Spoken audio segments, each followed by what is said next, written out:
আজকে সাজা হলো রান্নার ডেপুটি কোর্ট মৃত্যুঞ্জয় বাবু, উনি সাজা করেছেন 498 302 ধারায় চারজনকে, মানে প্রিন্সিপাল অফিস তারক কর্মকার, দেবর হচ্ছে সমীর কর্মকার এবং শ্বশুর শাশুড়ি, শাশুড়ি সাবিত্রী কর্মকার এবং শ্বশুর জয়দেব কর্মকার, এই চারজনকেই লাইফ আর সাজা দিয়েছে, যাবজ্জীবন সাজা দিয়েছে এবং অনাদায়ে আরো 498-এর জন্য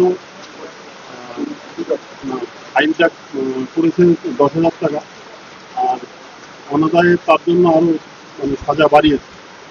এবং এটা একটা নৃশংস হত্যা ছিল। কন্যা সন্তান হওয়ার অপরাধে, কন্যা সন্তানটির বয়স ছিল 3 মাস, তিথি কর্মকার।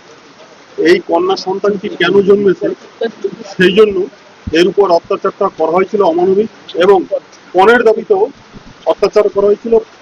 বাবার বাড়ির থেকে পণ বহুবার দিয়েছিল এবং বালিশ চাপা দিয়ে গলা টিপে সুকৌশলেরাই হত্যাটা করেছে। কতজন 16 জন সাক্ষী ছিল, 13 দিন সাক্ষী এস্টাবলিশমেন্ট হয়েছে এবং সাক্ষী সামনে প্রুভ হয়েছে এরাই এই মার্ডারটা খুনটা করেছে। 17 সালের ঘটনা, গোপালনগর কামদেবপুর গ্রাম, আসামের বাড়ি। পিএম রিপোর্ট যেটা এসছে, ডাক্তারি যে রিপোর্ট, পিএম রিপোর্ট এবং ডাক্তার সাক্ষ্য দিয়ে বলে গেছেন এদের গলা টিপে যে মেরেছে তাতে যে আঙুলের স্ট্রাঙ্গুলেশন সেটা এসছে এবং বালিশ চাপা দিয়ে নাকের ব্রণ ভেঙে গেছে এবং পিছনের পাঁজরের হাড় ভেঙে গেছে।